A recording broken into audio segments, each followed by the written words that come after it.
Assalamualaikum warahmatullahi wabarakatuh. Perkenalkan, nama saya Rizky Putra Bagus Arifin dari kelas 4 LC D3 Teknik Elektro, Prodi Teknik Listrik. Baiklah, di sini saya akan membuat video bahasa Indonesia menganalisa tentang laporan KP ABI yang sudah kita presentasikan minggu-minggu kemarin. Langsung saja kita mulai.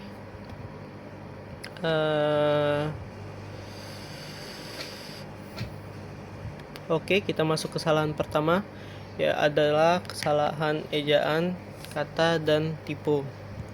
Ini adalah kesalahan yang paling dicari atau paling diincar dosen pembimbing saat sidang. Mari kita lihat ke letak kesalahannya. Letak kesalahannya ada di inkonsisten, kata praktik, dan praktek. Coba perhatikan di halaman depan pengesahan. Di halaman pertama dituliskan laporan kerja praktik menggunakan huruf I.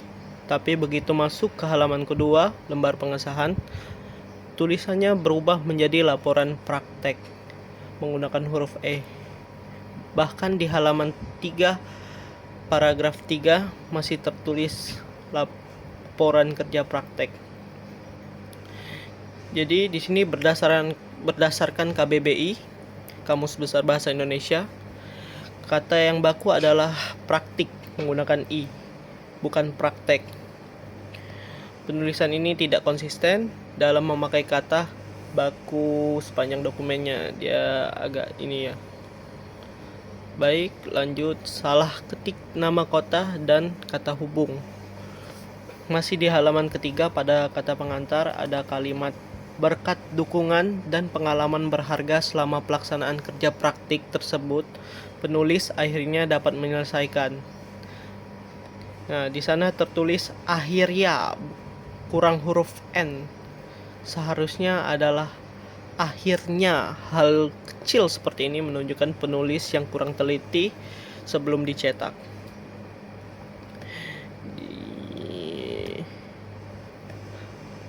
Baik, lanjutnya penulisan kata depan di yang terbalik-balik. Mari kita geser ke halaman 12, bab 1 rumusan masalah. Di sana tertulis kalimat berdasarkan latar belakang yang diutarakan di atas.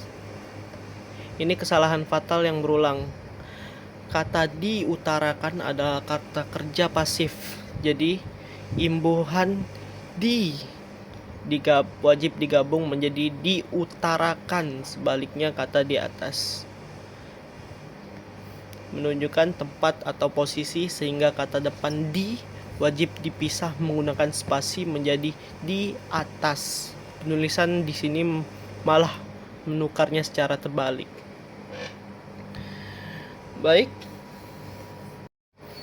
selanjutnya adalah kesalahan struktur kalimat dan paragraf. Di sini sekarang kita masuk ke bagian kedua, yaitu kesalahan struktur kalimat. Sebuah kalimat karya ilmiah itu harus efektif, memiliki subjek dan predikat yang jelas, serta tidak mubazir kata. Di laporan ini ada beberapa kalimat strukturnya yang membingungkan.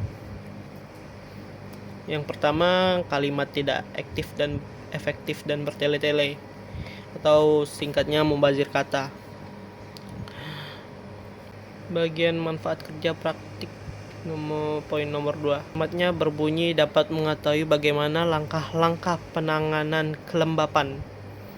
Nah, kata bagaimana tertulis 2 kali berturut-turut. Bagaimana. Ini jelas murni kesalahan copy paste atau ketikan yang tidak dibaca ulang, membuat struktur kalimatnya menjadi rusak dan tidak baku. Kalimat berikutnya adalah kalimat tanpa subjek yang jelas, kalimat yang menggantung. Mari perhatikan halaman 14 pada poin sistematika penulisan. Pada penjelasan bab 1 pendahuluan tertulis penulisan laporan kerja praktik. Pada bab ini berisikan latar belakang tujuan. Penggunaan ganda seperti pada di awal kalimat membuat struktur kalimat kehilangan subjek utamanya. Kalimat ini jauh lebih rapi dan memenuhi kaidah tataan bahasa Indonesia jika diubah menjadi kalimat efektif. Bab ini berisi latar belakang, tujuan, manfaat. Selanjutnya, inkonsisten objek penulisan. Masalah kontrol motor. Nah, ini kesalahan struktural logika teknik yang cukup membingungkan. Pada bab 1.1.5 metode penulisan halaman 13-14 di metode observasi tertulis tinjauan langsung terhadap kondisi lapangan untuk mengetahui sistem kontrol pada motor JB 3309.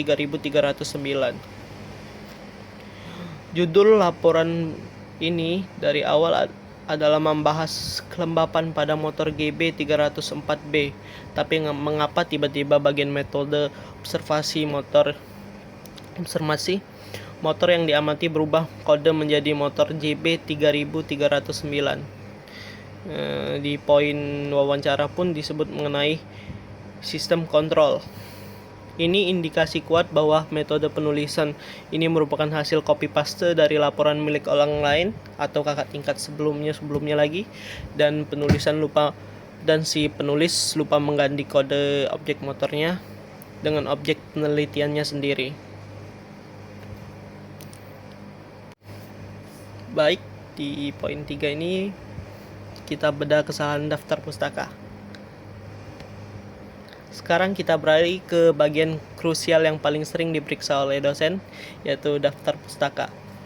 Penulisan daftar pustaka mencerminkan kevalidan referensi ilmiah kita. Sayangnya di laporan ini daftar pustaka mengalami beberapa masalah serius.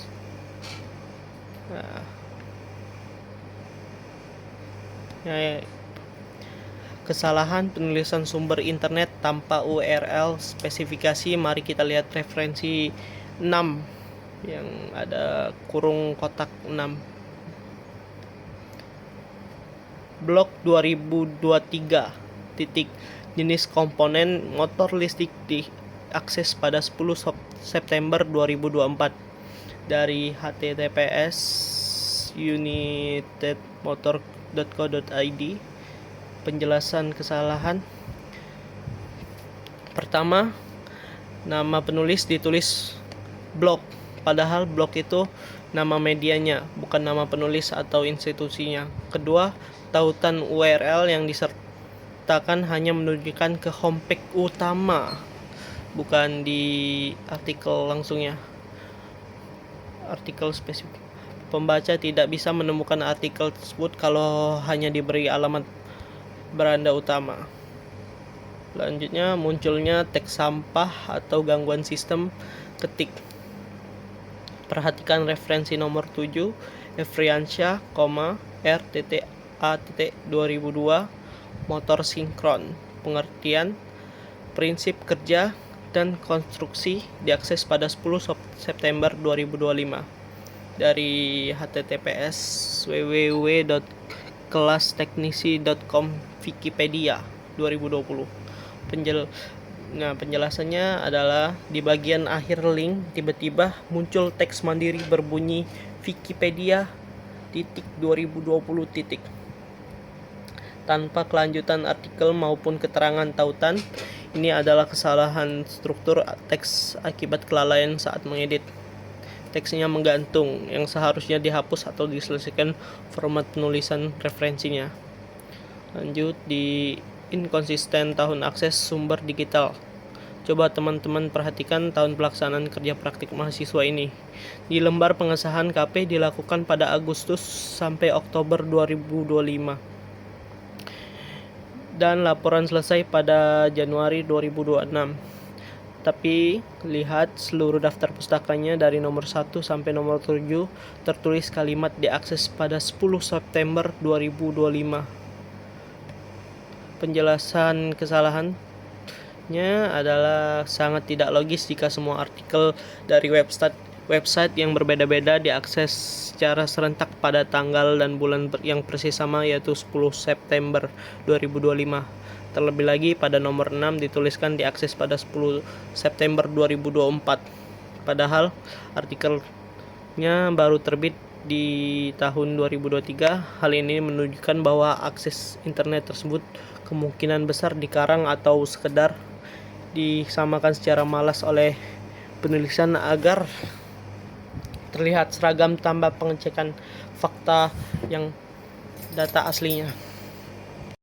Nah, itu dia teman-teman, analisa kelengkapan mengenai kesalahan penulisan, struktur kalimat, hingga daftar pustaka dari laporan kerja praktik ini. Laporan ini sebenarnya punya materi teknis elektro yang sangat-sangat bagus tentang pengujian installation resistensi lilitan motor.